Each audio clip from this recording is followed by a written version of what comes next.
Hello, and welcome to AcceliGOV. My name is Michael Lake, President, CEO, and founder of Leading Cities. We are a nonprofit organization headquartered in Boston, Massachusetts, but we work with communities, municipalities all over the world.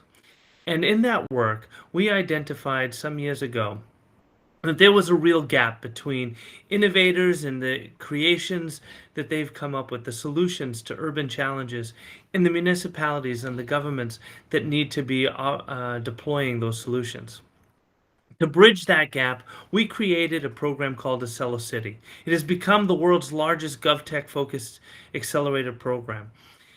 Just to give you a sense, last year alone, we vetted over 650 solutions from 80 countries. Of those solutions, we are now offering 6 pilots of some of the top innovations that we found from around the world. You will now have an opportunity to hear from those solution providers. Get a sense of not only the solution they've created, but the pilot they're now offering you as part of our AcceliGOV program. AcceliGOV exists to connect these opportunities to pilot innovative solutions in your community. If you have any questions regarding the AcceliGOV process or the pilots or even the solution itself, please do not hesitate to reach out to us at AcceliGOV@leadingcities.org. That's AcceliGOV at leadingcities.org. But now, and more importantly, I want you to hear from this solution provider to inspire you as to why you should be applying before our February 29th deadline for their solution. Thank you very much for your time and attention, and we look forward to hearing from you with any further questions you might have. Thanks, Mike. Yeah, so appreciate the time, everyone, to present a little bit about Flash, Weather AI, and our proud venture here with AcceliGOV and Leading Cities for our pilot proposal in 2024. So I'll launch into a little bit about me. I'm a career research meteorologist. I spent 21 years with the National Weather Service. I've been in the Southeast my whole life, bouncing around offices between Jacksonville, Birmingham, Alabama, Tampa, and then the last 10 years in the Atlanta area. And so I spent all that time putting out tornado warnings, winter storm warnings, fire weather, you name it. I was putting out the forecasts and warnings, but also doing the research behind that. But left that venture to start Flash, which is what I humbly call the most advanced weather intelligence platform in the world that we've created with a team of meteorologists and data scientists over the last 3 years that really leverages some of the aspects of deep learning, AI, and algorithms that no one else was using to produce forecasts in a more timely manner.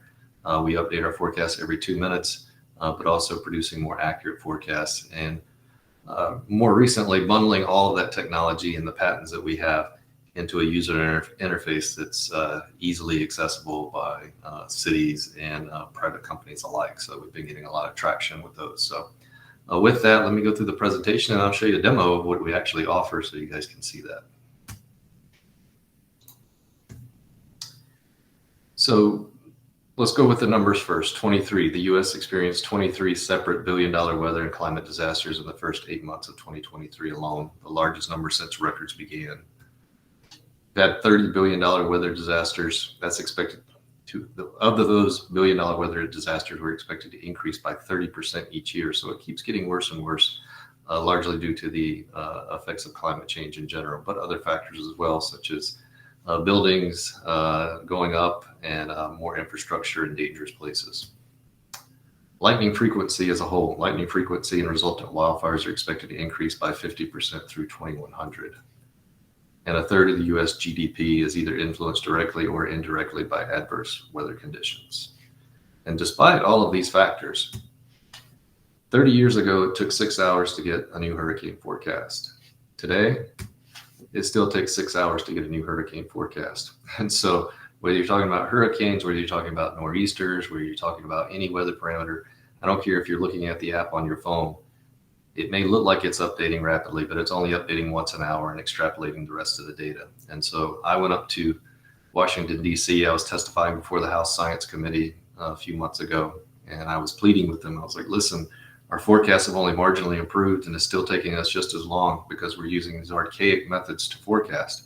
We need to change something in the way we do things. They saw it. They said, yeah, we know we need deep learning. We need AI. We need a different approach.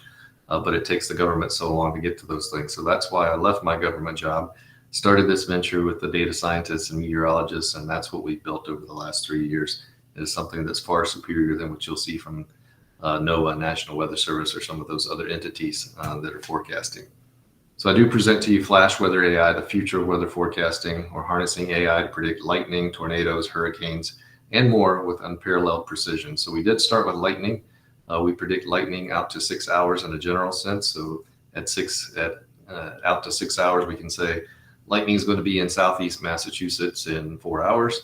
But out to an hour, we're very specific, and we can say lightning is going to be at the corner of Maine and Johnson and New Bedford at 4:45 p.m. So we're general out to 6 hours, very specific out to an hour.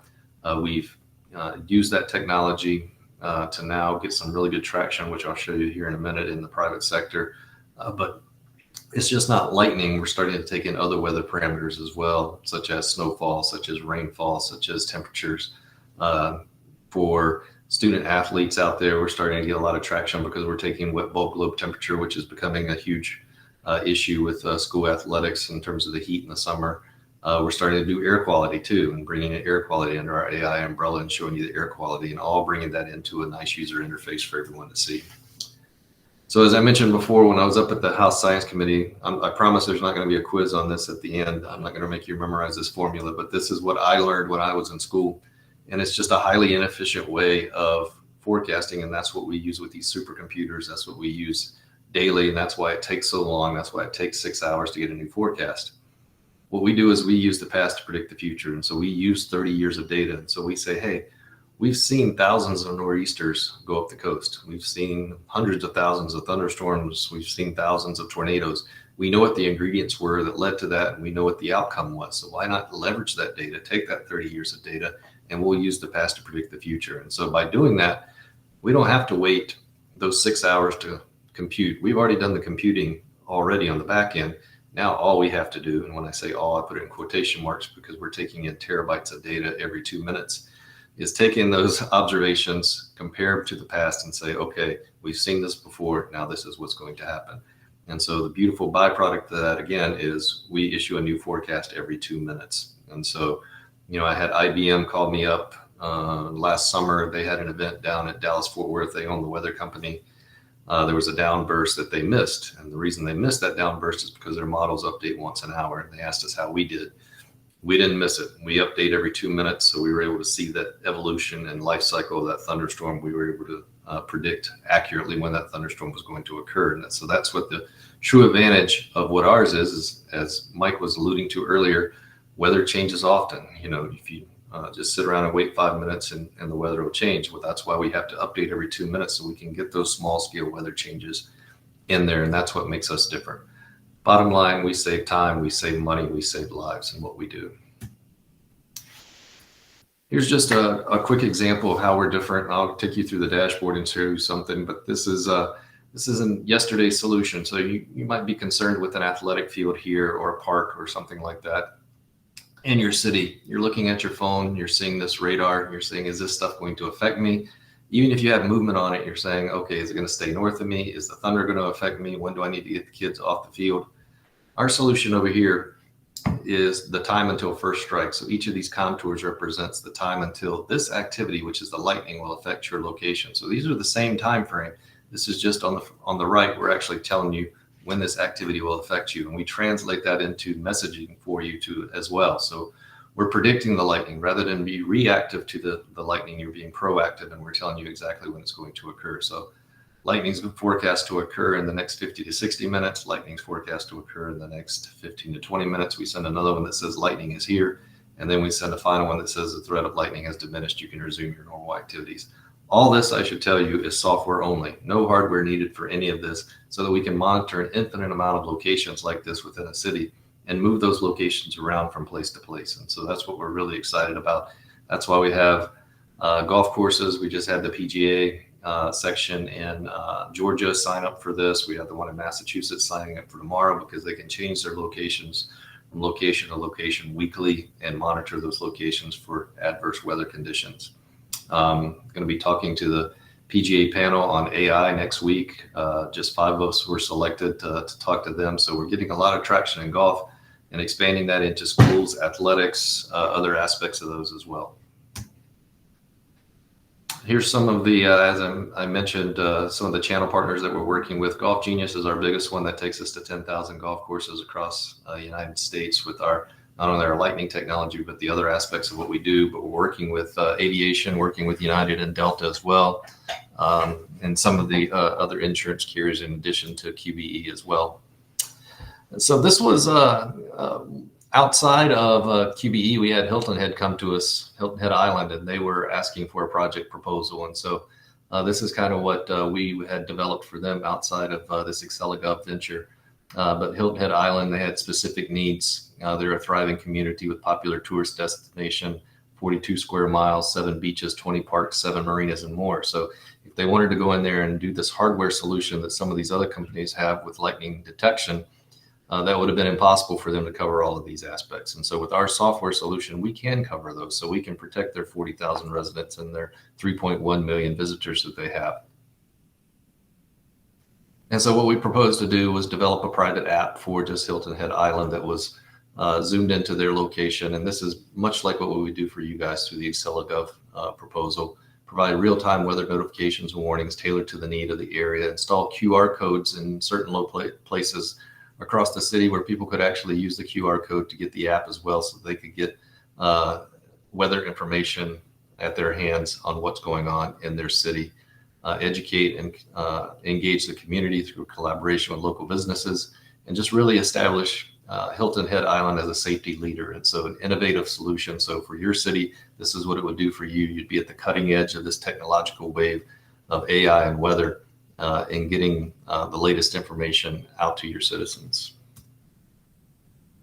And so the benefits and the impact: enhanced safety measures, enables efficient evacuation, minimizing disruptions and reducing weather-related injuries. Economic growth: we're attracting more visitors through the assurance of safety and modern technological integration. And then a positive social impact. You know, we're creating a paradigm shift in tourism and setting a precedent for other communities. And as I said, the big thing is we're not being reactive anymore. We're being proactive in what we do. And so let me just give you a really silly example, but I always love this one. There's a golf country club up in Columbus, Ohio. They've been using our product for 2 years. And so it used to be they would get they had hardware that was installed that would tell them lightning had affected the golf course. And then they would send the alert out, and then 200 golfers would come in at once. Now they know with our system that lightning's coming in 45 minutes. So they go to the kitchen and they say, hey, get all the wings and beer you can ready. We got 200 golfers coming in 45 minutes. They send a message out to the golfers and say, listen, 10% off wings and beer if you come in now, thunderstorms are coming. So they're actually making money off our product. So, you know, it goes from that side to what United's doing. United's setting thresholds for their employees. And so they say, okay, from efficiency and safety standpoint, they say, okay, at 50 minutes, I want to refuel the planes. At 30 minutes, I want to reposition the planes. At 20 minutes, I want to bring all personnel in for safety. So really, it enables a combination of safety and efficiency for a variety of sectors in what we're doing. So let me take you really quick to one aspect of what you'll get, which is this dashboard here. And let me reload. So this is a customized dashboard that we did for Pebble Beach, California. This was done for their tournament that they had this past weekend. And so what we're able to do is create a customized dashboard that zooms in right to their location. So if I zoom into this location, this is the current weather tab. If I zoom in here, it'll actually give me the conditions in and around that airport, or excuse me, that location. And so this is right on the Monterey Peninsula out there. Gives me an overview for the day. Over here, it tells me no thunderstorms forecast, no flooding forecast. I can actually click on these observations that are in and nearby, and it'll give me more information and tells me temperatures 51.98 degrees, dew points 42.08, sea level pressure, relative humidity, and the winds, and then the wind gusts if there were any. And then on the right side, we have what we call our flash cast for this location going from now until 4 a.m. So a 12-hour forecast that updates every hour, telling you the temperature, the chance of rain, the sky condition, and the winds for the next 12 hours. And so that'll update rapidly, just with like all of our AI does, to tell you exactly what's going on at that particular location. But you also have the ability to move this location so that you can find what the conditions are elsewhere. Now, this is the current weather tab. Now let's take you into the flash. Now remember, the proprietary lightning data, we have a patent issued on it. That's where this started. This is where this came from. And so this will enable you to, I mean, if you click to zoom, it'll take you to your location. So again, that's off the Monterey Peninsula there. But in this case, there's no thunderstorms going out there. So let's monitor what's going on out here in Chicago. And so this is a really good example today. This is live data right now to tell you exactly our lightning prediction. And we have two products on here. The first, which I'll expand, is called First Strike. And so let me put that up here and expand this window for you. So you'll have the lightning detection. Each of these dots here represents the lightnings that occurred in the last 15 minutes. But what we show you that no one else in the world can do, each of these contours represents the time until the next lightning strike will affect you in minutes. The red is 0 to 10 minutes, the blue 20 to 25, green 30 to 35, all the way out to yellow 50 to 55 minutes. And sometimes you get 55 to 60 minutes notice. And so I can tell, if I zoom in here, exactly when these cities are going to be affected by this activity. So if I zoom in, I can see there's an area called Clinton down here. They have roughly 50 to 55 minutes until they'll see their first lightning strike. The cool thing about this data that I mentioned over and over again, and I'll continue to, is that this updates every 2 minutes. So I'll see new contours being added out here every 2 minutes, telling me exactly when the lightning is going to affect my area. So I can know, what precautions I need to take, where I need to move equipment, when I need to bring people in, when I need to sound alarms. All of those things are telling me, again, proactive rather than reactive. So this is telling you, this is the forecast portion. This is telling you when the thunderstorms will arrive. Let's say you've already been affected by thunderstorms. So let's zoom in here to one of these locations. You're here at Center Junction and you see the lightning's going on right there. You're wondering, when can we send people back out? When is it safe? When is it safe for the soccer team to resume their normal activities? When is it safe for the construction workers to get back out on Highway 20? Well, this is called our all clear product. And so the red is a no-go zone. We look at our detection, we look at our AI, we look at our algorithm. If any of those come back with lightning possible, you're in a red or no-go zone. But if they all come back with no lightning possible, we go ahead and designate you all clear. So waiting 30 minutes till the last rumble of thunder, that's the current practice, has no science, no technology. We want to get rid of those days. We can often get people back to resuming normal activity safely in less than 30 minutes. Sometimes it's longer than 30 minutes, but we're actually looking inside the atmosphere and saying, is there any possibility of it producing more lightning? The current practice, waiting 30 minutes, you're actually increasing the danger because there could be another thunderstorm developing at minute 31. So I was always the dad going out on the field and taking them off and saying, we're not doing this anymore, taking my girls off the softball field because we had these archaic rules.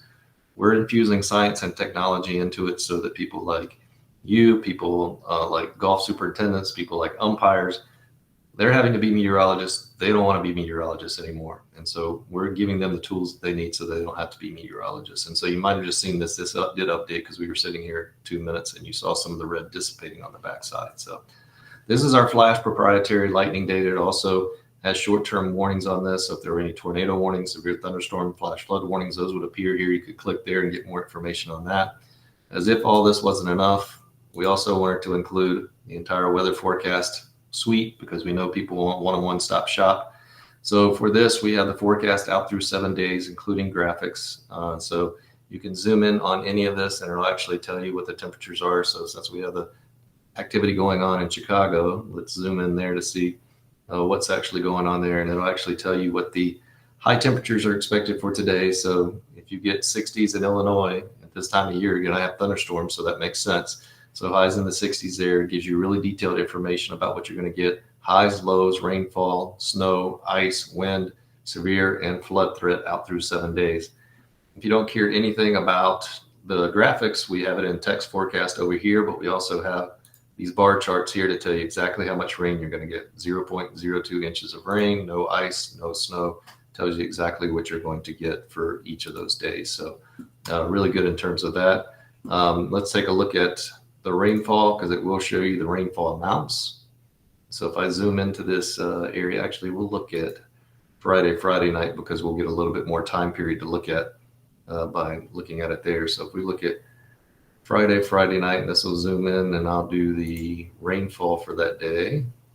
This will actually do the rainfall for 24 hours and 6-hour increments and actually include amounts. And so I think this time we'll zoom into my area because see what this rain is going to affect us. So it actually shows the rainfall amounts, 0.25 to 0.5. And then every 6 hours, it'll tell me exactly where that rain's going to go, who it's going to affect, and how much rain they're going to see. And so if I can click on my layer button here, and this is accumulating every 6 hours. If I want to see total accumulations, I can do that too, and click on that. And this will tell me the total accumulations through that 24-hour period.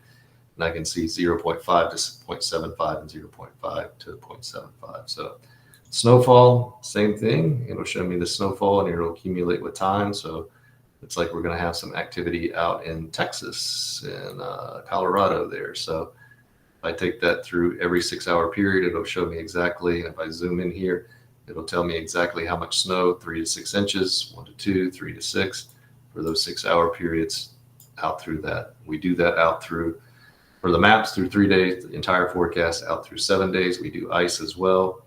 We do winds. We filtered the winds out for only showing winds over 25 miles per hour because that seems to be the threshold for a lot of activities that are affected, and bridges down in South Carolina we know are affected by that. So filters it out and just shows you the winds above 25 miles per hour. Again, the forecast for this out through 3 days for the winds. Overall severe threat, we'll post that as well. So the severe threat looks like it's going to be shifting east through Texas and Missouri, and then up into Ohio. And then we do a flood threat as well. Flood threat will show you the flooding potential during that time frame, which it doesn't look like there's any flood potential during that time. The extended forecast, we don't, as mentioned, we only do the maps out through day 3, but we do an extended forecast out through day 7.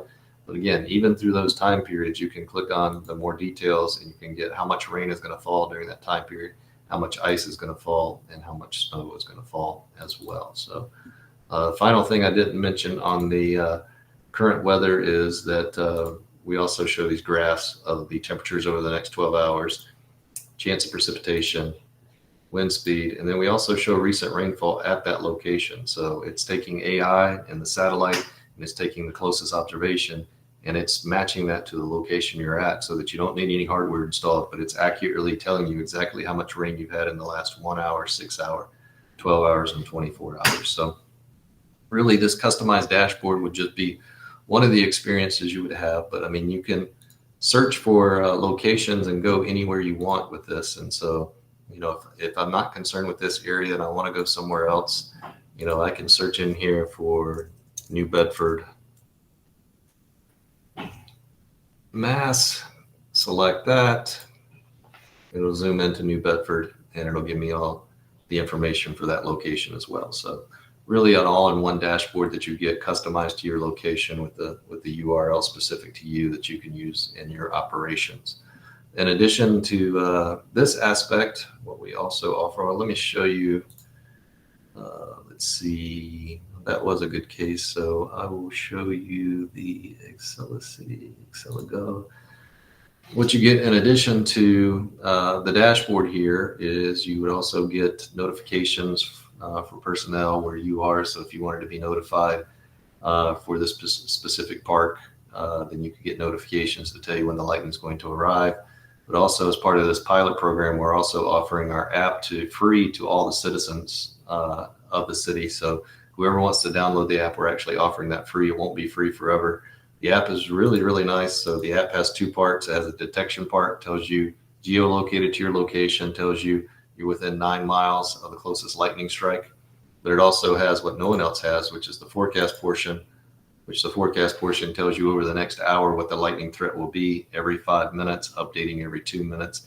Tells you what you should expect. Conditions are favorable for lightning within 6 miles in the next hour. Tells you where the closest lightning strike is, and allows you to update your threshold. So, you know, you can change your warning radius from 6 miles to 12 miles, and you'll get a safer forecast, which is more aggressive in terms of the lightning. Tells you exactly what to expect. Significant lightning threat forecasted for the risk forecasted with the risk expected to decrease over the next hour. Also know exactly where the lightning is in relation to you. So with your pilot project, again, You'll get the dashboard, customized URL to your location. You will get the Flash app for all of your citizens, and then you also get the notifications that come straight to you for critical infrastructure that you're worried about, whether that be a park or whether that be something that gets struck quite often within your city, which often happens. We'll include that as well. So I know I went through that a lot. I'll be happy to take any questions or go back over the dashboard and show you anything you might want to see on there. So any questions?